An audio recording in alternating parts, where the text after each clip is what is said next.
everyone.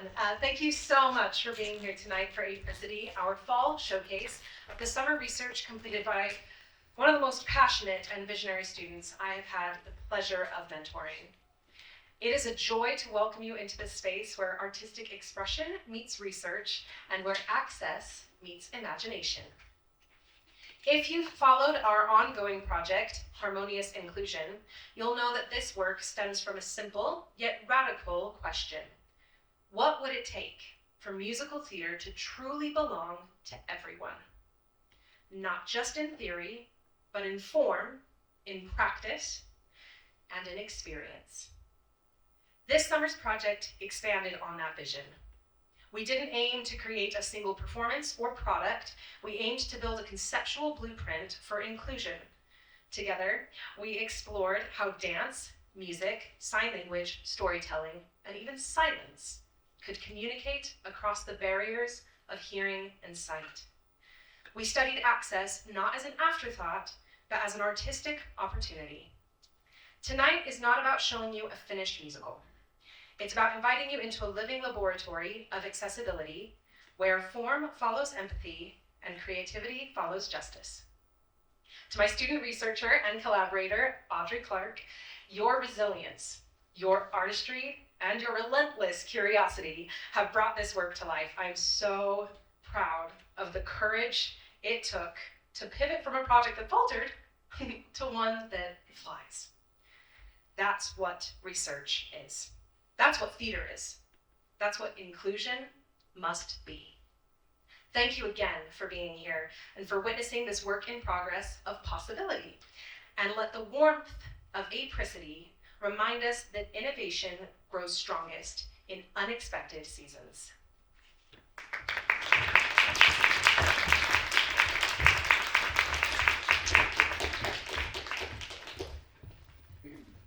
Had to adjust that because I'm shorter than she is.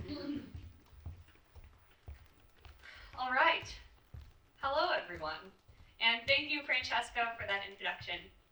I'd also like to thank Bea Higgins and Brian Stewart for choreographing the numbers you will see tonight, and who will also be performing alongside Ai Saito. Debbie Cannon is on the piano, and Jolene Barut is on the violin. The definition of the word apricity is the warmth of the sun in winter. My mom stumbled upon this word some years ago, and it has become a family favorite and a personal favorite of mine.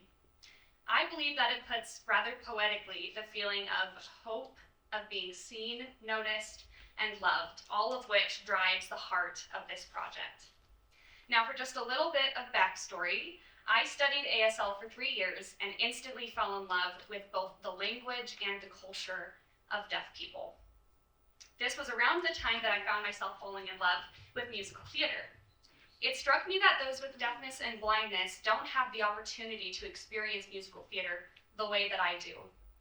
Without meaning to, I began to wonder if it was even possible for a show to exist that would allow people with deafness and blindness to truly experience musical theater in a way that was equal to mine. Not just occasionally accessible, but truly equal. I joined the Office of Undergraduate Research as a research fellow here at Weber State to search for an answer to that question. I originally began by taking a much more literal approach and started writing a musical for the deaf and blind. Don't even ask me how I knew where to begin, because I didn't know what I was doing, and it was a cycle of trial and error. Unfortunately, that effort never took off the way I had hoped, and that particular project more or less fell apart due to what I call cultural barriers. However, we picked up the pieces that were still intact and started this summer with a project that looked at this issue with a more conceptual perspective.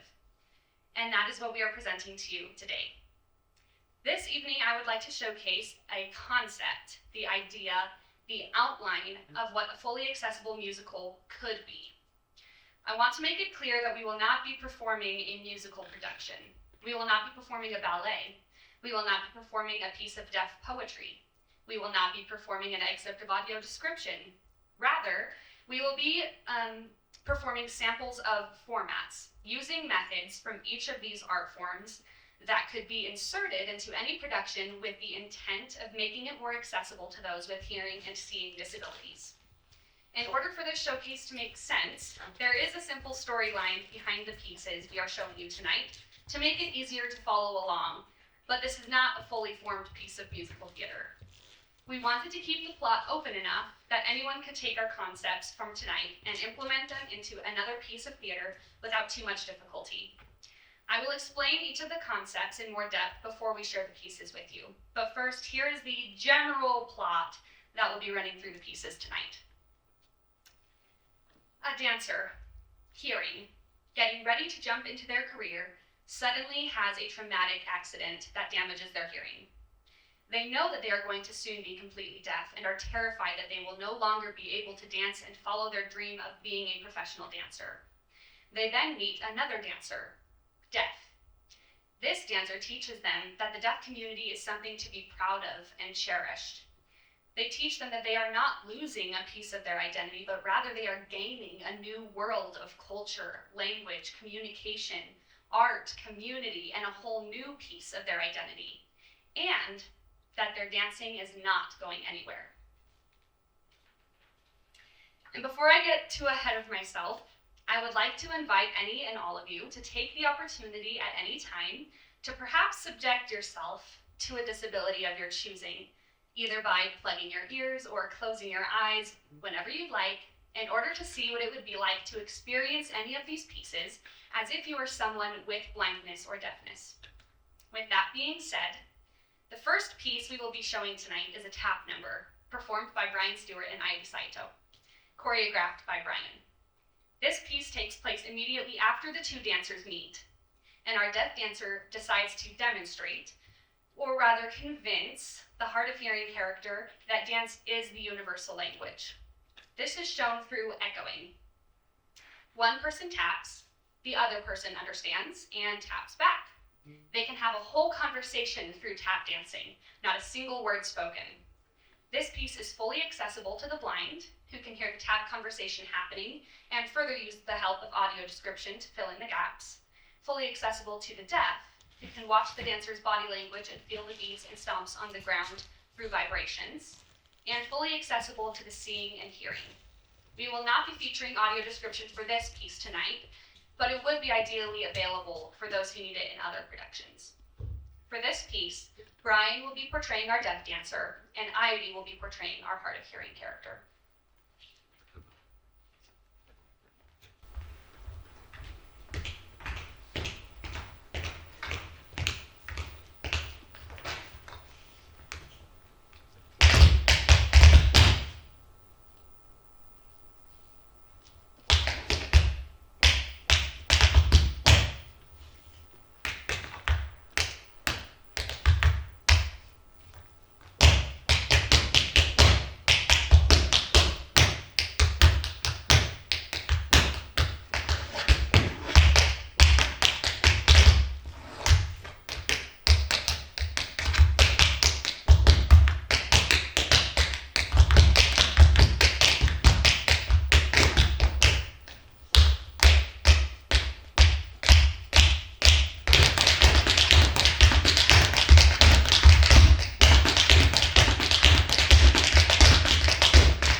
next piece we will be presenting is a song that our main character sings directly after they have discovered that they are going deaf and will eventually lose their hearing completely. The lyrics reflect an experience that I believe all of us can relate to. Life not going to plan. It can be performed by either a male or female, but for the sake of this presentation, I will be singing it. And so it has been put in a key that is comfortable for me to sing in. This number is accessible to the blind because I will be singing it and they will be able to hear the lyrics and music, which lyrics are written in a way that partially act as audio describers. It is accessible to the deaf because the lyrics will be interpreted by our ASL interpreters. And it is of course accessible to those who are both hearing and seeing.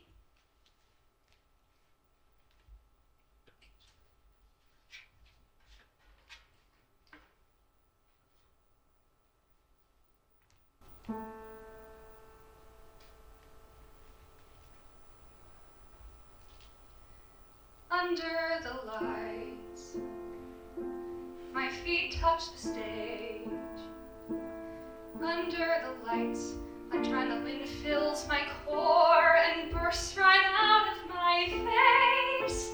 The thunder in my ears is the sign I need to know I'm on my way to touching the stars. Till I'm far away from home, on tour with who knows who.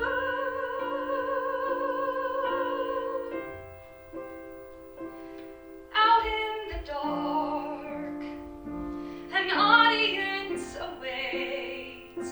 We dance till our feet go numb. The applause comes early like they couldn't stand to wait for our curtain call. Then it's on to the next show where I'll be back under the lights.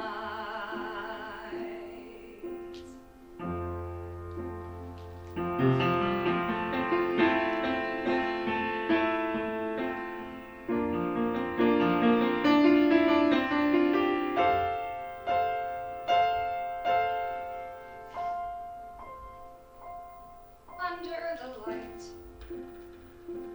a hospital bed.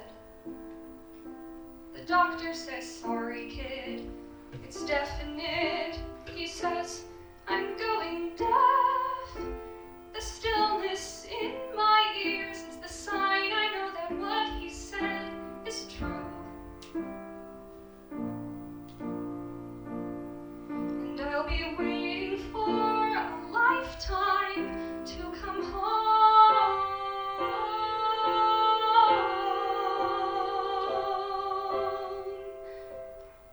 Under the lights.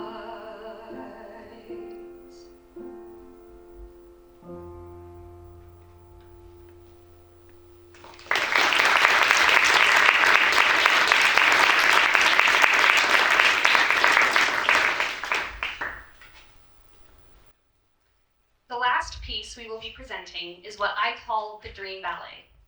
It was choreographed by B. Higgins, who will be performing the dance alongside Heidi Saito.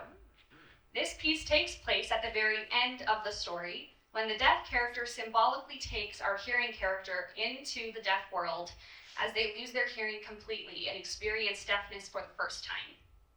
This piece gently shows the journey from fear to acceptance to the joy of entering a new community and being embraced by it.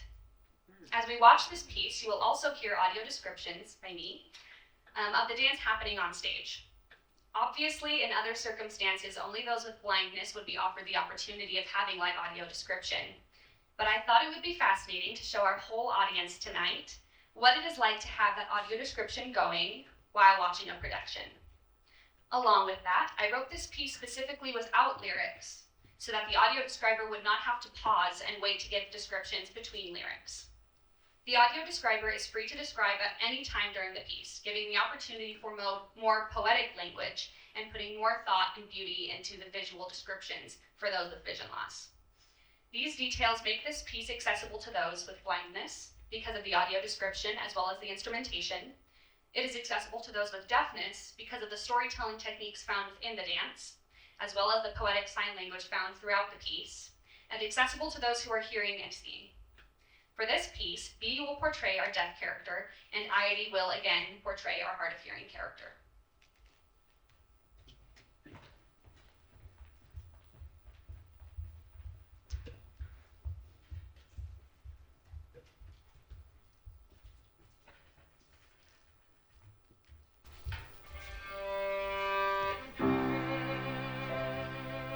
Still as a doll, she waits for peace. She is jolted by the rattling of sound in her ears. Someone has turned her head to radio static and is rapidly turning down the volume. She grasps for control and turns to the beauty of dance, fully awakening to her surroundings. She uses sign language and reels. What is this I'm doing? She thinks. Another appears and gently guides her hand. We are the same, the other signs. The dancer is deaf.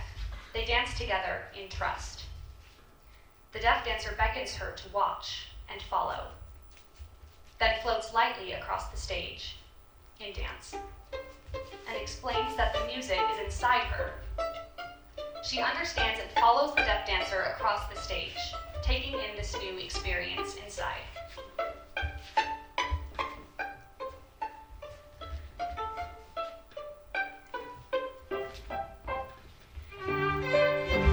Sing, the dancers fly and leap, working together to free themselves from fear. The deaf dancer then sends her onward, allowing her to take her first steps into this new territory by herself.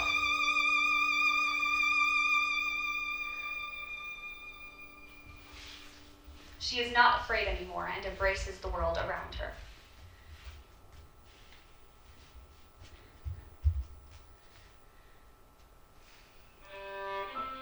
She is home. She is light. She is excited to leave the old heaviness behind. It overflows out of her.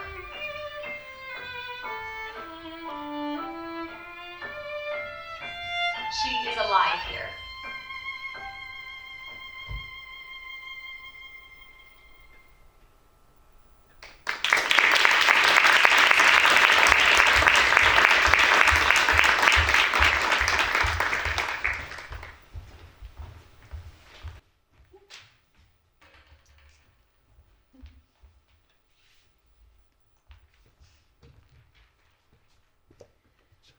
All right, I thank you for participating in this short showcase, and I hope you enjoyed this night of accessibility awareness and joining me in making musical theater a more accessible space.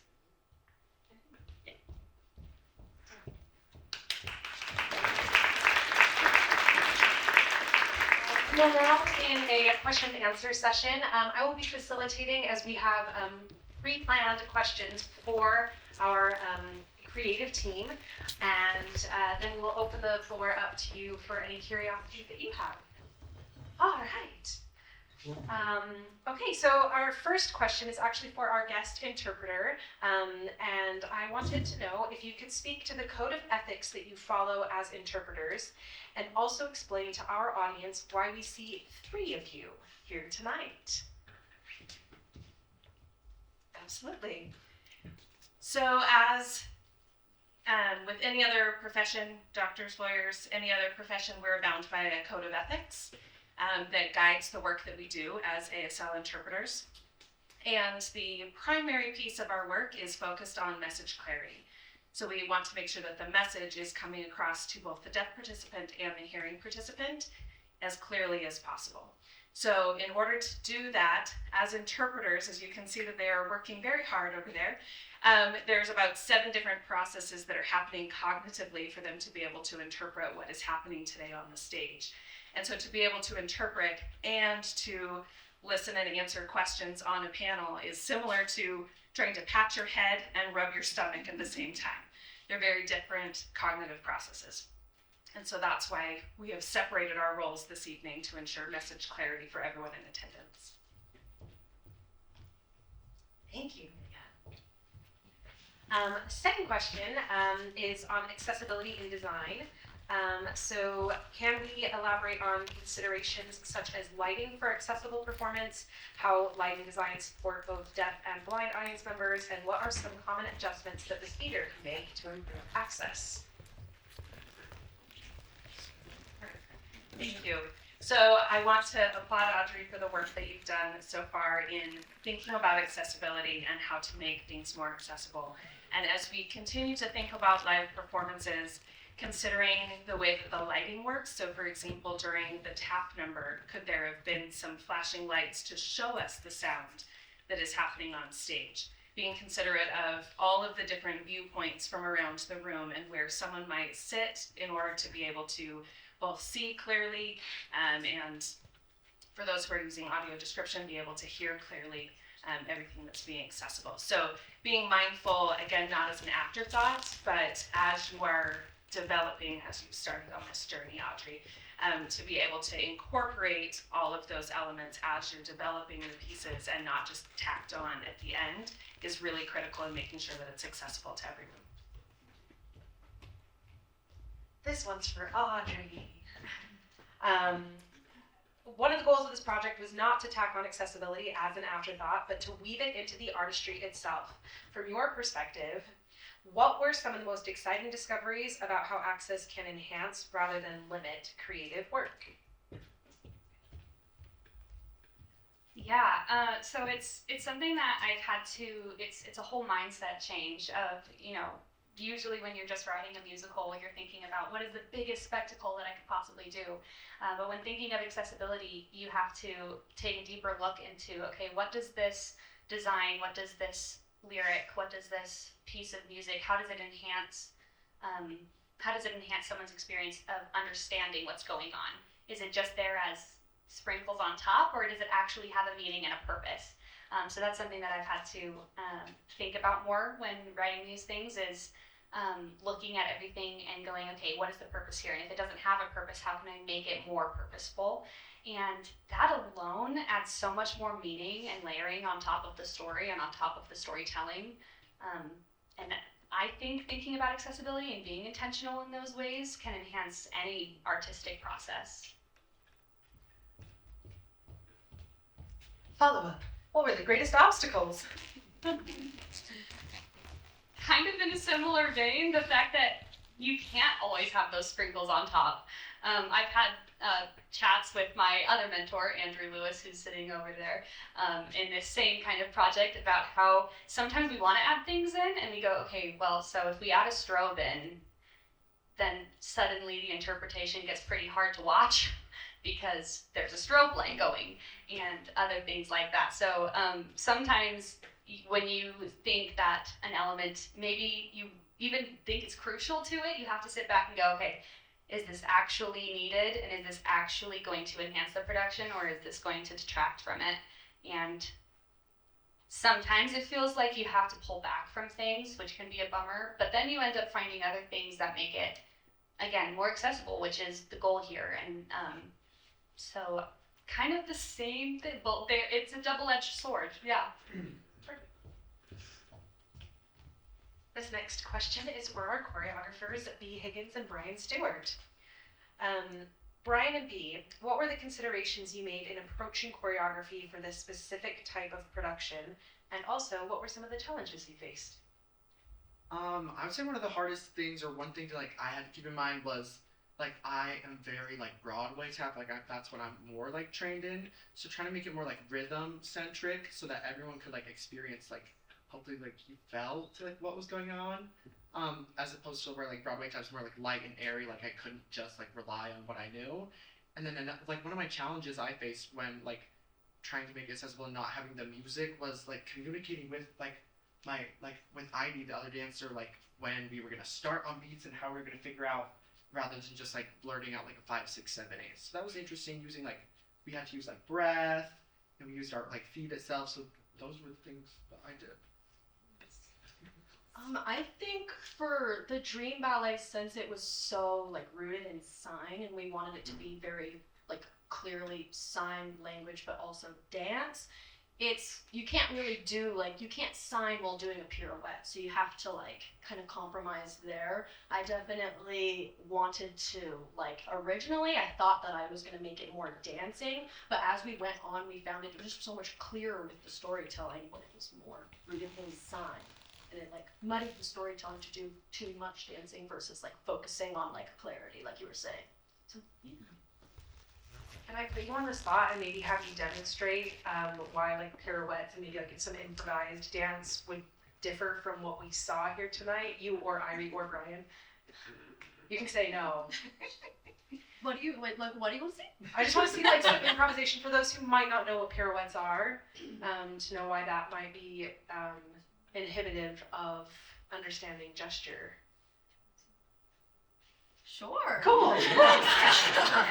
Well, if I was gonna sign, Perhaps maybe what you started out with too choreographically. Maybe like what your vision. Assign Me uses free. You could try. yeah. So So that was something that that was something we tried. we to do. tried to incorporate. Yeah, there were a few times where we tried to incorporate a sign into a more complex dance move, and when we tried it, we were like, yeah, that's not gonna work because you can't understand it. So that's the sign for free. And it evolved into. Oh, we just stopped and said. We just stopped and said free. Thank you. Thanks for letting me put you on the spot. I just think the demonstration makes it all really clear. And we're going to turn the attention to you in the audience now.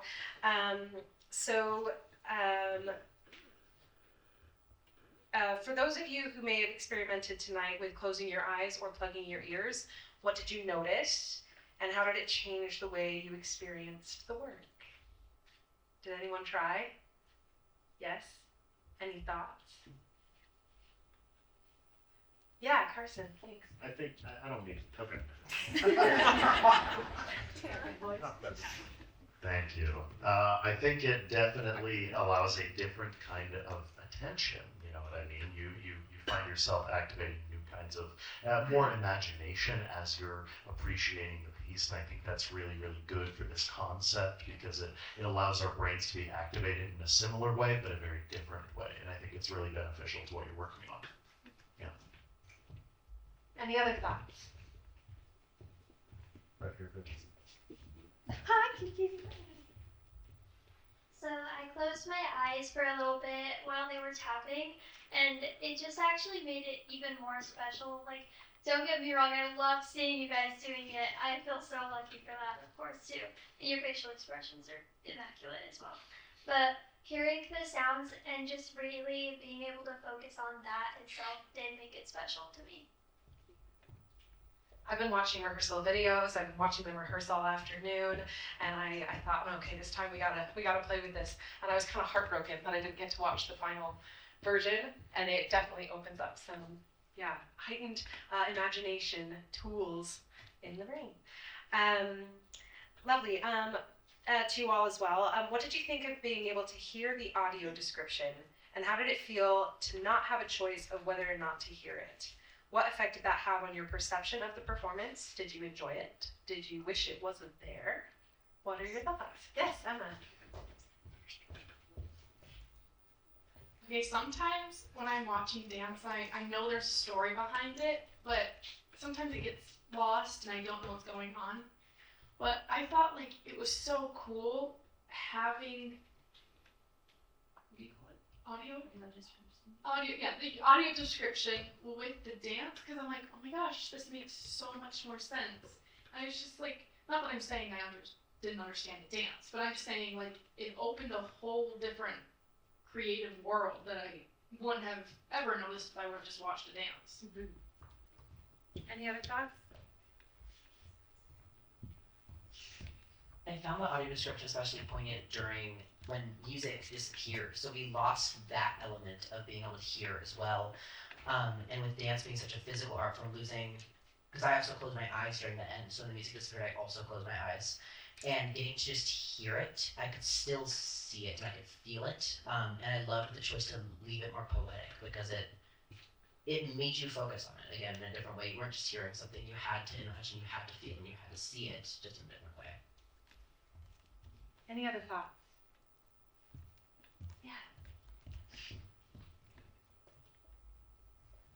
I had the experience of watching movies with my daughter who is blind with the audio description, and it's so neat to be able to partake of, like, to understand in real time and be able to have that anticipation of what's coming next. Because if you have to wait for someone to explain to you what's happening after it already happened, you lose so much.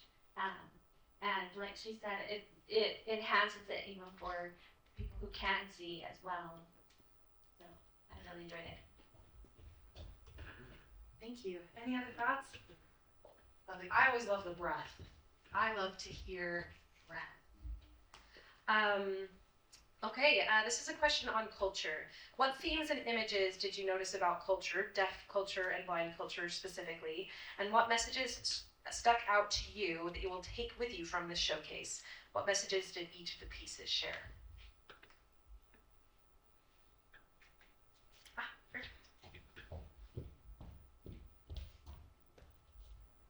I really liked in Dream Ballet how it was not about the loss of hearing.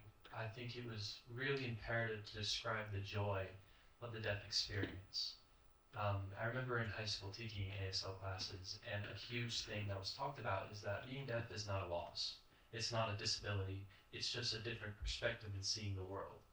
And I think it was imperative that you did that, and I just want to commend you on that, on highlighting that part about being deaf.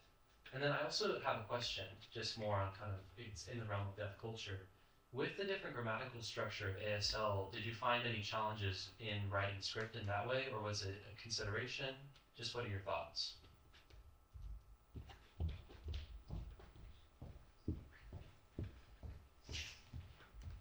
Yeah, that's a good question. That's actually something that I focused a lot more on in my project last summer. Harmonious inclusion. If you've been following that, then you might have heard a little bit about this topic in the past. But yeah, so I didn't focus a lot on that in this script, but in the last script, it was a massive part of what I was doing, because it's important to me to try and weave ASL into the performance itself instead of having interpreters on the side. Not that interpreters are not important and meaningful and totally needed and necessary, but for for performances, sometimes it can feel like your attention is split in two. So with my script that I worked on previously, it was a big thing to me to try and have narration done in spoken language and the characters on stage signing, but have them work together. And it did present challenges, which is part of the reason why that project didn't really take off, because it takes a lot of time and effort to write a script in two languages at the same time, especially when one is a spoken language and one is a conceptual visual language. It's not even like they can be directly translated. In fact, a lot of ASL can't be directly translated into spoken English. So that definitely is a challenge, and it can be done, but it has to be really intentional and thought out, and it takes a lot of time. Thank you. Yeah, I think it's really interesting. We started last year with a piece that they did not have a sign for. Do you want to talk about that? Because I don't think a lot of people saw, or maybe know. Yeah, one of the pieces that we worked on last year was called Puzzle Pieces, and there is not a sign in ASL for puzzle pieces. That was literally the title of the song and happened in every single line of lyric. And we actually ended up getting to, we took a trip to New York and got to listen to Stephen Schwartz speak, which if you don't know, he wrote Wicked, an amazing person. And he actually talked about how his song For Good in Wicked, how interpreters have a particularly difficult time signing that song because for good has different meanings in the song. Sometimes it means for the better, and sometimes it means forever.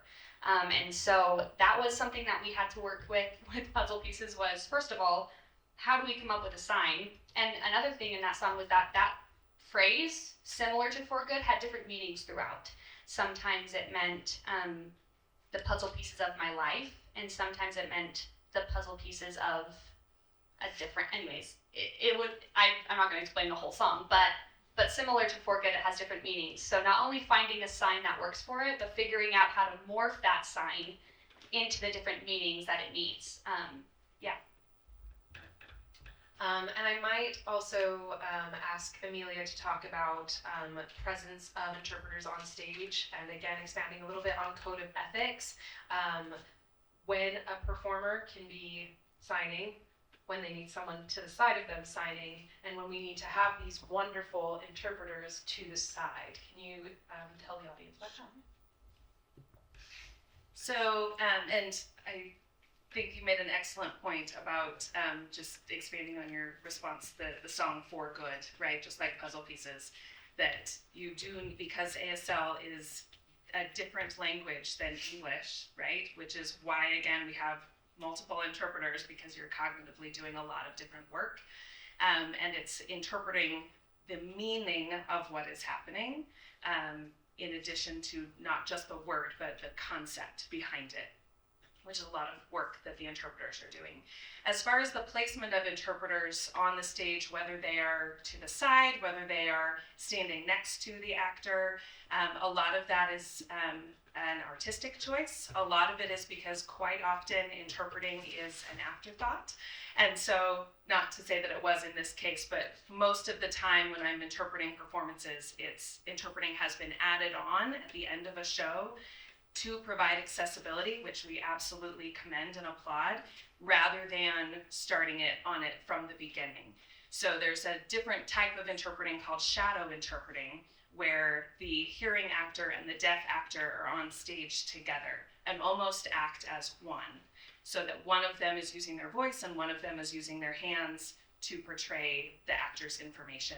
And then that way the deaf audience can see everything happening all at once. So for example, when Audrey was singing her beautiful song, we had the interpreters on the side who had to then choose who they were watching.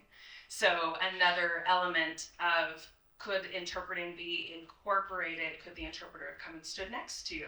That would be a different artistic choice, right? Not a right or a wrong one, just a different choice for how the information was displayed. So it's thinking a lot about who is your audience, what is the experience that you're hoping for them to have, and at what point are you able to bring in the accessibility conversation.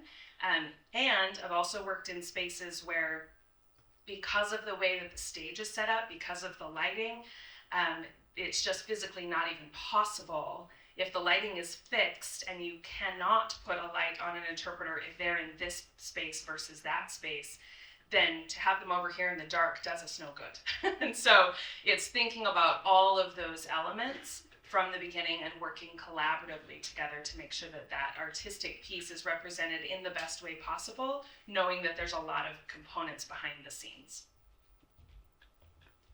Are there any questions from the audience? Yeah. So my friend, Dr. Michael Lotka, is the director of pediatrics at Mount Sinai in Chicago, and he specializes in children that are deaf or blind, and also with parents, or maybe sometimes the whole family is deaf and blind. One of his experiences, he said that a patient told him was the scariest experience they had was being lost, their child lost at the mall, when both the parents and the children were deaf. And it just next made me think about experience. I guess it's an interactive experience they have at Balboa Park in San Francisco that he told me about, where one can go in a building. There's no lights, but there are different things that you can hold on to and kind of navigate through these rooms. Sometimes you're in a slanted room, sometimes you have to crawl to get your way out. And that the first time it's very scary, but then the second time you start to go through and you start to build a visual memory, even if you're blind. And I was thinking maybe something like that would be very fun for the audience to get to understand, maybe if they're coming in and they can touch things on their way in blackness. Or, Immersive. Yeah, immersive. But anyway, I thought it was beautiful, and I can't wait to share this experience with him. Thank you. Thank you. I think we had a question over here, Andrew. Beautiful job. It's wonderful. This is such a weird niche question for Amelia. What is the maximum distance that you can be from an interpreter? Because I was thinking about, like, if you were trying to make a production that was accessible to all audiences, but like like, would you still have to have separate seating because of the signing? So I would just be interested to see, like, how far can you really be away and understand sign? And I have no idea. That is niche. I'm sorry. That's where my brain. I'm here for it. That's a great question, because that is something that in different theatrical spaces where I've worked, it has been a discussion of where do you place the interpreters because of that. Generally, you want the deaf audience and the interpreters to be fairly close to each other. When you're interpreting a performance especially, you limit the amount of finger spelling that you use. And if you can imagine, if I'm trying to spell a word on my hands, the further you are away from my hands, the blurrier that would be, right? So in general, performance interpreting, you limit finger spelling, but you sometimes still need to include it for a variety of reasons. The name of a city, for example, right? So in this space, for example, we have the interpreters set up where the deaf audience would probably ideally sit in these first couple of rows right here that's near the interpreters. Another potential way to do this, depending on your stage, would be to even move the interpreters into about quarter stage so that the deaf audience could ideally look through the interpreters up onto the stage.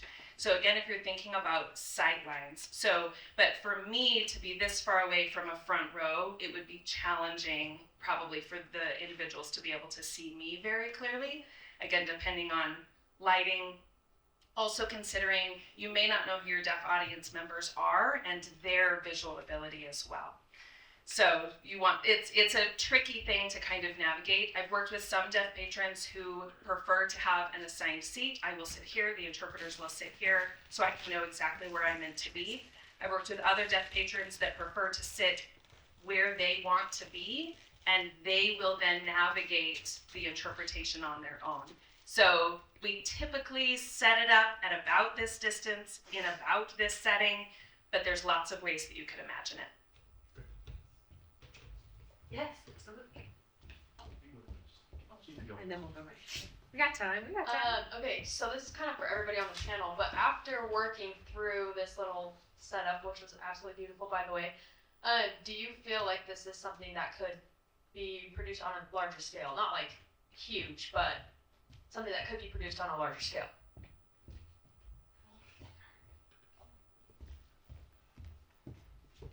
So that's the goal. That is the ultimate goal. What we're doing tonight is bringing ideas to the table that we hope that either we or someone else can then take and implement into larger scale things. If you aren't aware or haven't heard the name Deaf West, that is the largest professional theater in the nation that does fully accessible performances in sign language for the deaf. Not all of, but most of the performances are usually done by deaf actors, sometimes hearing actors who are fluent in sign, but that is a theater that we are definitely looking at, and they do fantastic full-scale musicals that are accessible.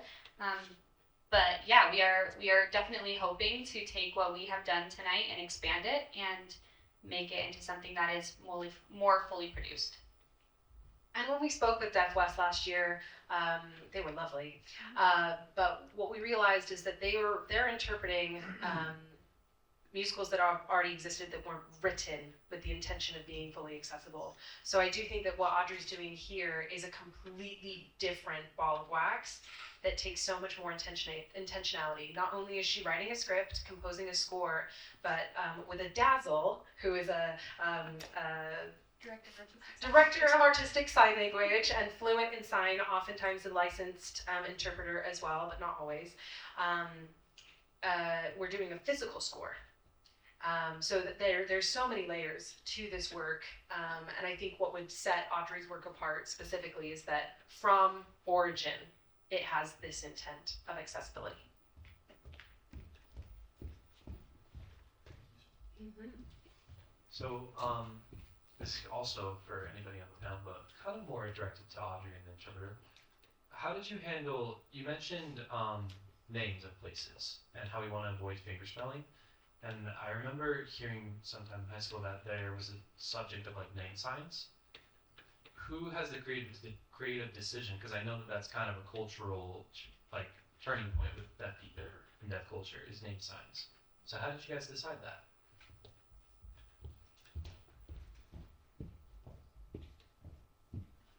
Do you want to talk about the culture of it? Yeah. And then yes. And that's a great question. That culturally, so a name sign, if you think of it maybe akin to a nickname of some kind. So for example, my name in sign language, I would spell out each letter, A-M-E-L-I-A. But my name sign is an A hand shape making a smile. So that is my name sign. So family and friends don't need to spell my name every time they refer to me. They can sign Amelia. And so deaf people are the only ones culturally who can give themselves or others name signs. So my name sign was given to me by a deaf friend. When it comes to performances, because the characters in a performance are often fictitious, not always, and the places, they may not have name signs already. So if they already have name signs, you would use the ones that already exist. If they do not, as interpreters, we often work with the deaf audience when they arrive to the show to help us create and incorporate a name sign that would be best fitting for that scenario. If we don't have that option, kind of a third backup option is, as interpreters, we establish name signs for only that particular show, for those characters and those places. Let the deaf audience members know that that is what we have done. Still, if we have the opportunity to allow them to adjust or adapt those name signs, we of course allow that and work with them to do that. But that means that the name sign is only good for those 3 hours and doesn't exist beyond. So I have a comment, and then I also have another question for you, because that sparked something that I remember pondering about before, but never really asked you. So my comment first is that I mentioned before that one of the reasons that our past project kind of fell apart was cultural barriers. One of those cultural barriers, or the biggest one I would say, is the fact that I originally intended to write the musical from the perspective of a deaf person. That is the easiest way to include sign language, because there is a reason for the character to be signing. Right? It's pretty hard to have a hearing character who just like lives in the hearing world but knows fluent sign language and uses it all the time. It's kind of hard to justify that. So that was my original intent, was to have a deaf character on stage. However, I was unaware at the time that as a hearing person, it is what's the word I'm looking for? It is a cultural faux pas to have a hearing person write from the perspective of a deaf person, because I have not lived their experience, which is totally understandable. So that's something that came to mind when you asked that question. And then my question for Amelia is, if I, or someone, if I helped maybe co-write, had someone who is deaf write the script so that it was more accurate, and we did have a deaf character, and we wanted to give them a sign name, the writer would have the option to give that character a sign name, and maybe to even put that in the script so that future productions could use that sign name. Is that correct? Mm-hmm. Okay, yeah. So that's something that I think could be also very useful, is if we were to integrate sign language into a character on the page, on the stage, that sign name would be available to the actors to use. Just to add, I think that would be a fantastic next step for this project. And I applaud you for all of the work and the research that you've done so far, and that you have learned all of these things about deaf culture and about ASL.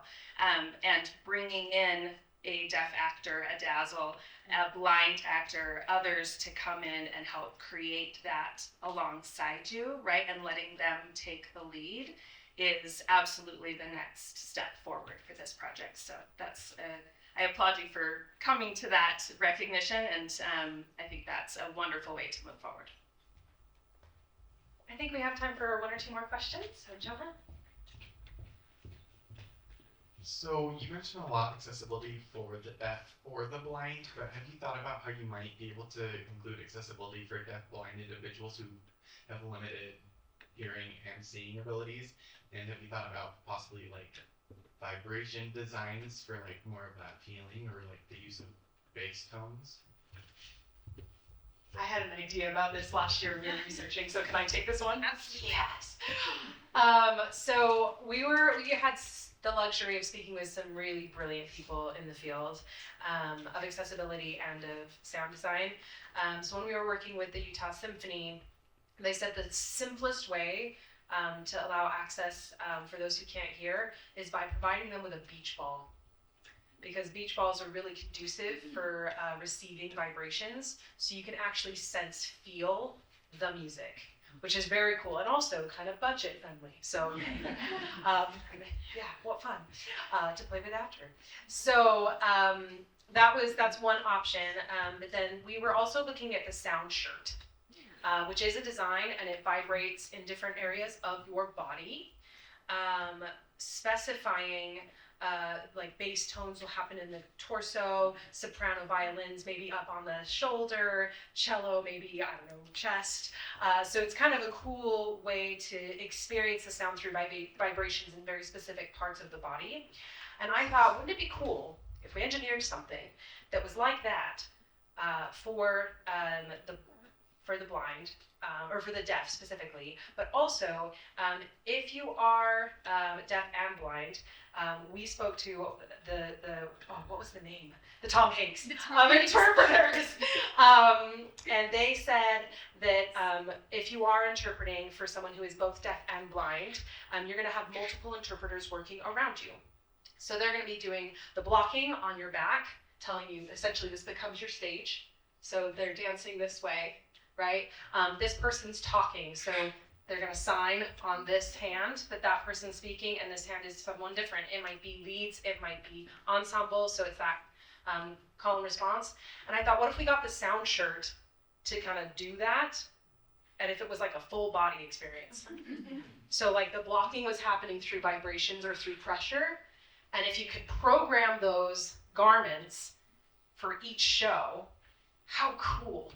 Now, again, you saw me with the technology before. I am not the person to pursue this technology-wise, but I did think it could be a really, really cool idea. And it was through Audrey's first peak of curiosity for this project that it took us absolutely down the rabbit hole of curiosities. So as an educator, I could not be more grateful for that.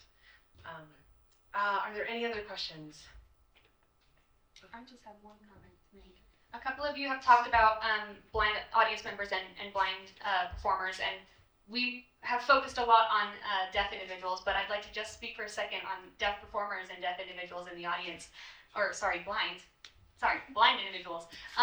Something that I found really interesting, I actually got to chat with a blind individual last year, and this individual is a performer, loves to perform, especially at, where is it this? No, not the same. Was it him or no? I don't remember. She's blind. She's blind. I don't remember, but she does shows, and she actually mentioned to me that a roadblock for her is that she has directors who refuse to put wires at the end of the stage, which is a big thing for blind performers because, you'd like to not fall off the stage if you're blind. That wouldn't be fun.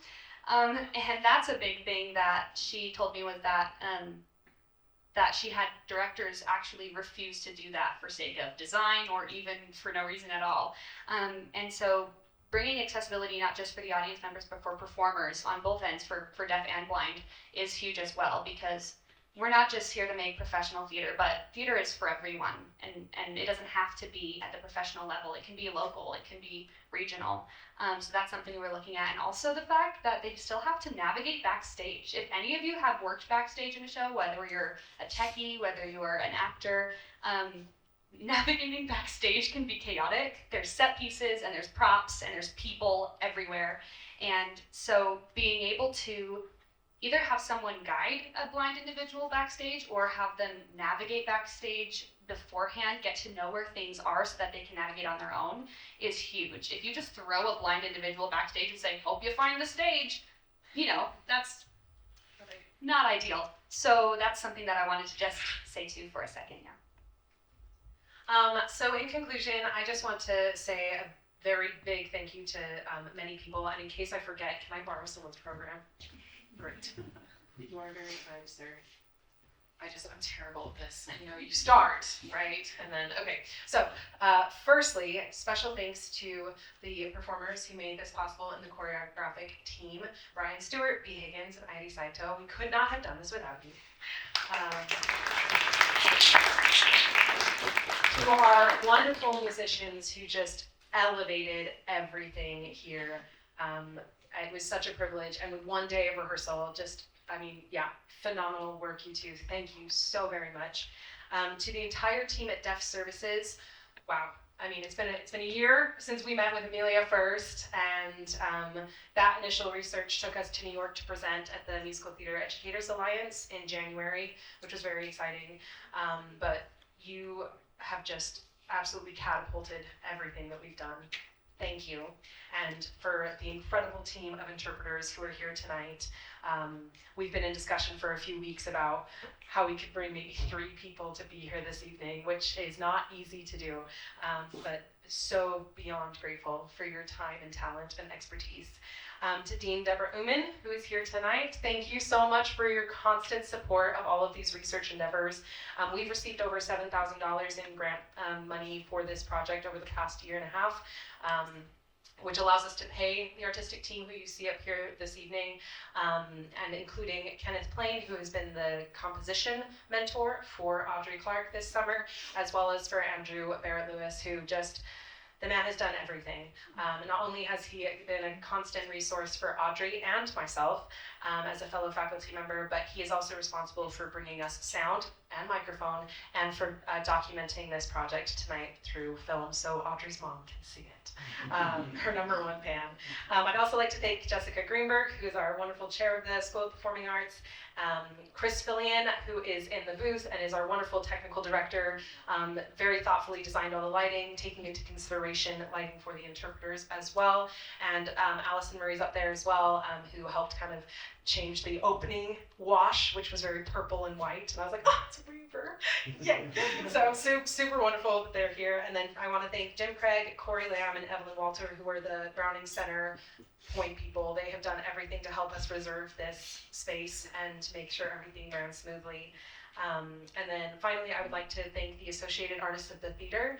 Many members of the board are here today, but they are a student organization in the theater department, and they have helped set up all the chairs. They'll be taking everything down. I don't think you actually helped refocus lights, but we were thinking we might put them to work in that capacity. We'll take credit for it. Done. And they have also very generously provided some sweet treats and some beverages for you. We are going to be using this space for our freshman showcase here in just a little bit, but please feel free at this time to mingle, chat with each other, grab a refreshment and a cookie. And I just want to say thank you all for being here to support this research and to stay curious with us all. Oh, and there are